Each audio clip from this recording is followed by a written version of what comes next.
Okay guys, we're out here sweating to the oldies. What I'm doing now is checking my valve spring installed height. A lot of people just throw these heads together without checking. You got to keep in mind, when you're getting a valve job done, they're refacing your valves, they're recutting your seats. At sometimes they're retouching the valve stem. It can change the valve spring installed height. Just get a cheap set of O-ring seals and just stick one on each of your valve stems that'll hold the valve stem in the head while you're working on it. Throw this thing on and push it all the way down to your valve guide. Those O-rings will help hold your valves up in your head. One thing I wanted to mention to you guys is anytime you're going to install a valve into your cylinder head or into your valve guide, make sure that your valve and the guide are completely clean. Make double sure that you're not forcing a grit of some kind through your valve guide that can actually cause damage. With my top of the line valve organizing tray, that way I can return them, I can remove them and put them back into the original position that they, as Jack says, don't move my valves around and don't alter my work. You can never have a valve spring oscillating and rubbing on bare aluminum. You're either going to have an integrated valve seal locator shim, which is referred to as the top hat, or you're going to have a separate locator shims. Then you'd have your positive seal that presses onto your 500 guide top. I'll go ahead and install all 8. And these are just what as the name would imply, they're just a steel shim that locates the bottom of the spring and protects the aluminum. If you don't have your shims installed, you're not going to get a very accurate reading. Alright, the tools you're going to need to actually measure your valve spring installed height is a valve spring micrometer. This is just a valve spring retainer, the actual ones that I'm going to use on the engine. A little bit of grease. Just touch my stem to help hold my valve locks. So then I'm going to drop my micrometer and my retainer right over onto my locator. Grab one of my bead locks. I'm trying out the 7-degree bead lock into its groove. And you lift up on your tool and you start opening it. Sure, you can wiggle it. Make sure the bottom of your micrometer is on the locator square.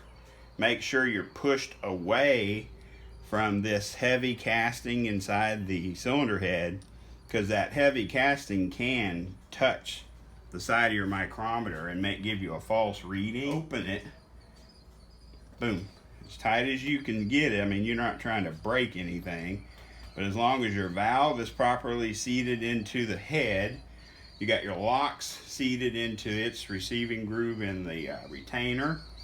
So then what we'll do is we will spin this around where we can actually see. Okay, you guys got a lot better view now. Okay, now just let me preface this information with how my particular valve spring micrometer works. When you put your valve spring retainer onto or into the tool, and I use those two words specifically, if you use the inside lip of this valve spring micrometer, you have to deduct 140 thousandths from the reading you get on the tool. The only time that you do not have to deduct when taking a measurement is if your valve spring retainer is large enough to set on the top. So this is going to be 1 inch plus 100 thousandths. So basically, if you look at this thing is showing me that I have a uncorrected installed height of 1.942. Now, because this thing is not marked in between each 5, this is how I do it. 30, 35, 40, 45. Middle would be what, 2.5. We're just shy of in the middle, so I'm just registering that as 1.942. So then we would take our raw uncorrected measurement of 1 inch, 942 thousandths, deduct the 140 thousandths for a recess. That means valve has an installed height 1 inch, 802 thousandths.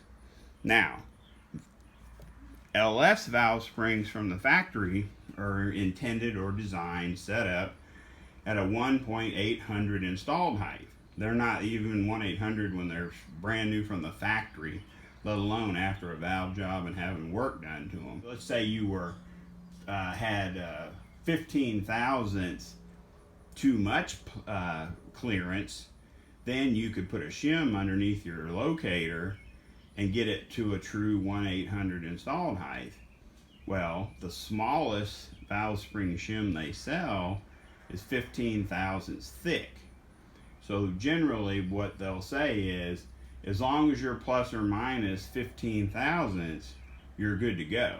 Now, one asterisk with that policy or that way of doing it, if you're 15 thousandths short, you need to deduct that 15 thousandths that it was short from. If you install that spring below the recommended installed height, you have to immediately deduct that amount that you're short from the maximum capability of that spring. Here's a prime example. Valve stem heights can vary just slightly, okay?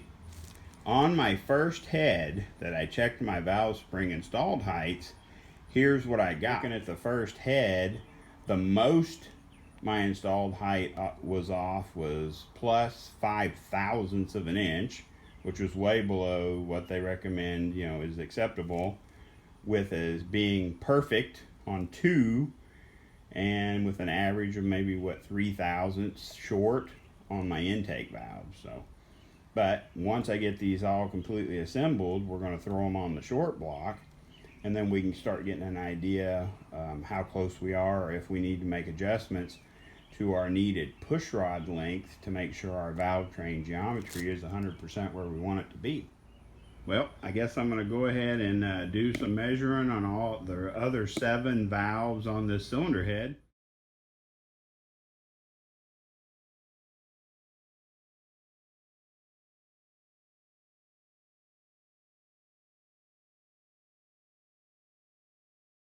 What I want to do is just run through all the valves, valve spring installed heights or tip lengths, and just kind of get an idea of what I was looking at.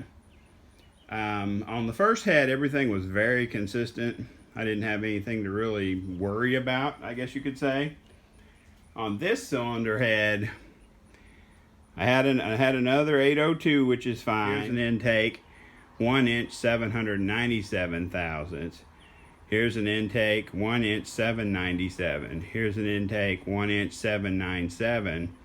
So I'm betting when I recheck that second intake, or that first intake valve on the left hand side of the head, I bet I get a different result. That exhaust valve on the far right hand side of the head, closest to the camera, you guys probably saw it if you watched the time lapse at all. I rechecked that thing a couple of times trying to figure out, why am I showing 1 inch 817 thousandths installed height? This can be fixed with a shim. 1/15 thousandth shim would bring that down to 1 inch 802 thousandths installed height. But why is it that way? Why am I getting that extra 15 thousandths that I haven't seen on the other 15 valves? So what I'm going to do is go back to it and check it again. Let's do some investigating and see what we can find. All right, upon further review, I think I figured out what the difference is. Remeasured it, and it actually came out after I rechecked the thickness of the locator, the bead locks. I checked everything, cleaned the seat, and it came out to 1 inch 815 thousandths exactly. So I will have to install a 15 thousandth shim to get that valve spring in compliance or within the specifications that it needs to be. But here's where I think the problem occurred. When you're getting a valve job to restore the sealing surfaces, the mating surfaces between your valve and your seat, okay? Hopefully everybody follows along with how that works. Okay, if you recall, these heads are the ones that I took to that shop in Lee Summit who messed up the valve job. And I immediately took them to Jack to have him try to fix it. Now, this is a brand new valve, okay? So we know there's no problem with it, or there shouldn't be a stem length difference. So now there's a term we could look at. But let's just start simple here. Could it have been that one exhaust valve seat needed to be cut more to fix the damage that the first machine shop did in their attempt to do the valve job? When I look at how much of this valve sticks up into the chamber when it's fully seated on the seat and the head, and then come over here and look at this one is sunk farther. I hope you guys can see that. You can see a good portion of the side of that exhaust valve. But when you come over here, you can't hardly poke it. When you come straight across that divider, there's definitely less valve showing. This valve is slightly more sunk into the head than this one, or this one. That cut that he had to do to fix that one valve basically made it to where that one spring is going to have to be shimmed 15 thousandths. That's why we check things, guys. Okay, guys, that is 100% why you always check everything, regardless of how confident you are that it was done properly. You always check. Check your bearing clearances, check your valve spring installed heights, check your piston to valve clearances. You know, these are the small details that can change a perfect build into a nightmare or a headache. So anyway, that's where I'm at on my valve spring installed heights. I wanted to get that all done. I'm going to give them a final washing, blow them out with the air hose, and start final assembly here in just a few minutes. I'll make that into probably a separate video.